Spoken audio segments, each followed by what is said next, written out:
Halo, selamat datang kembali. Hari ini kita bakal ngobrolin soal pergeseran yang gede banget di dunia bisnis. Kita udah nggak lagi ngomongin soal profit doang.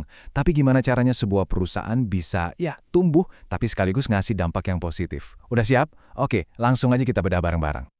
Oke, kita mulai dari pertanyaan yang mendasar banget nih. Selama ini kan kalau kita ngomongin startup, mantranya selalu growth, growth, growth. Pokoknya tumbuh secepat-cepatnya. Tapi pertanyaannya sekarang, strategi pertumbuhan dengan segala cara ini apa masih manjur? Atau jangan-jangan udah basi? Nah, buat ngejawab itu, coba deh kita intip sebentar buku panduan lama yang dipegang sama para founder startup. Di buku itu, aturannya cuma satu, dan itu tebel-tebel ditulisnya. Kejar pertumbuhan. Titik. Fokusnya jelas banget emang, tapi kayaknya udah waktunya kita buka halaman baru dan nanya pertanyaan yang beda. Dulu itu kan dunia startup tuh kayak terobsesi banget sama istilah-istilah kayak MVP, ya kan? Minimum Viable Product, produk versi paling simple. Terus gimana caranya dapat traksi, dapat growth hacking, pokoknya segala cara biar dapat pengguna secepat mungkin. Semuanya itu intinya cuma satu, seberapa cepat kamu bisa gede. Tapi sekarang, ada pertanyaan baru yang nongol. Dan ini jauh-jauh lebih penting, dampak lo apa? Dan pertanyaan dampak lo apa, inilah yang jadi pemicu pergeseran besar-besaran.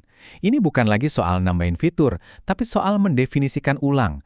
Apa sih artinya jadi bisnis yang sukses di zaman sekarang? Terus, apa dong yang dimaksud startup berkelanjutan? Gampangnya gini, ini adalah startup yang cita-citanya lebih dari sekedar, cari duit. Mereka benar-benar mikirin, gimana dampak kita buat masyarakat, gimana jejak kita ke lingkungan, dan yang paling penting, gimana caranya kita bisa awet, bisa bertahan lama. Bukan cuma ngegas di awal terus hilang. Nah, kerangka berpikirnya itu keren banget, namanya triple bottom line. Anggap aja kayak resep rahasia yang punya 3 bahan utama yang nggak boleh kurang satu pun. Ada profit, jelas ya, buat kesehatan finansial perusahaan. Terus ada people, ini soal dampak kemanusiaannya ke masyarakat. Dan terakhir, planet, tanggung jawab kita ke bumi. Tiga-tiganya ini harus seimbang. Logis kan? Kalau tujuannya udah beda, cara ngukur menangnya juga harus beda dong. Nggak bisa lagi pakai papan skor yang lama. Kita butuh papan skor baru yang benar-benar bisa ngukur hal-hal yang penting ini. Dan disinilah ESG masuk ke dalam permainan. ESG itu singkatan dari Environmental, Social, and Governance. Paling gampang, anggap aja ini kayak rapornya perusahaan. E itu buat nilai lingkungan, S buat nilai sosialnya, gimana ke karyawan, ke komunitas, dan G itu buat tata kelolanya, cara perusahaannya dijalankan. Jadi ini cara yang jelas buat lihat, ini perusahaan beneran komit atau cuma omong doang. Oke, sekarang coba lihat angka ini, 17. Kelihatannya random ya, cuma angka, tapi jangan salah, di balik angka ini ada semacam peta jalan global buat masa depan kita semua. Penasaran kan? Jadi, 17 itu adalah jumlah dari Sustainable Development Goals atau SDGs yang dibikin sama PBB. Anggap aja ini semacam to-do list raksasa buat seluruh umat manusia di planet ini. Isinya hal-hal gede kayak nol kemiskinan, pendidikan berkualitas buat semua, energi bersih. Nah, startup-startup yang keren ini biasanya nyambungin misi mereka ke salah satu dari 17 tujuan ini. Oke, cukup teorinya. Sekarang bagian yang paling seru. Kita lihat gimana konsep ini jalan di dunia nyata.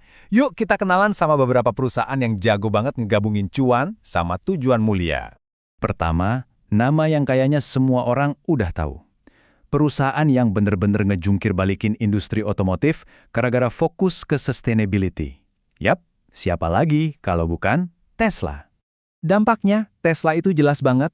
Gampang diukurnya, dengan bikin mobil listrik massal, mereka itu langsung nyerang pilar planet tadi. Gimana caranya? Ya dengan nurunin emisi karbon secara global. Ini contoh sempurna gimana inovasi bisa didorong sama misi buat nyelamatin lingkungan. Oke, dari global kita pulang kandang. Ada contoh dari Indonesia yang dampaknya beda banget, tapi sama sekali nggak kalah penting. Kita lihat, Gojek.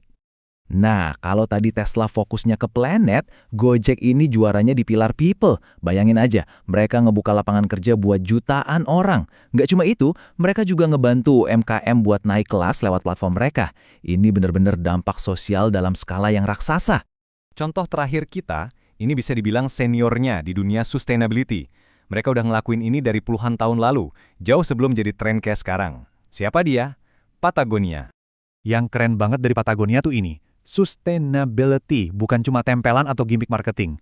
Itu udah jadi DNA bisnis mereka. Dari bahan produk yang daur ulang, sampai mereka berani buka-bukaan soal rantai pasok mereka. Mereka ini bukti nyata kalau kita bisa kok sukses besar sambil ngeprioritasin planet. Oke, setelah lihat contoh-contoh tadi, sekarang kita bongkar satu mitos paling gede soal bisnis model ini. Banyak banget orang yang mikir kalau cari untung sama bikin dampak itu dua hal yang bertentangan, kayak minyak sama air, nggak bisa nyatu. Jadi mitosnya itu begini, lo harus pilih mau cari duit atau mau bikin dunia lebih baik. Seolah-olah kita harus milih salah satu jalur aja. Tapi kenyataannya, di ekonomi zaman sekarang, mitos itu udah nggak relevan sama sekali. Justru kebalikannya, dampak positif itu malah jadi mesin pendorong profit. Kenapa bisa gitu? Gini deh, konsumen sekarang makin pinter. Mereka milih brand yang sejalan sama nilai-nilai mereka. Talenta-talenta terbaik juga pengen kerja di perusahaan yang punya purpose, bukan cuma ngejar setoran. Dan investor pun sadar, bisnis yang berkelanjutan itu ya bisnis yang kuat dan siap buat masa depan. Intinya, bisa kita rangkum di sini. Tujuannya itu bukan lagi soal bakar duit biar tumbuh cepat. Udah bukan zamannya. Tujuan yang sebenarnya adalah ngebangun sesuatu yang awet, yang bisa bertahan lama, dan yang ninggalin jejak positif buat dunia. Nah, ini ngebawa kita ke pertanyaan terakhir buat kita renungin bareng-bareng. Entah kita ini konsumen, founder, atau karyawan, kita semua ini bagian dari pergerakan ini. Jadi pertanyaannya simpel aja, buat kita semua. Dunia kayak gimana sih yang mau kita bangun? Makasih banyak udah nyimak bahasan kali ini.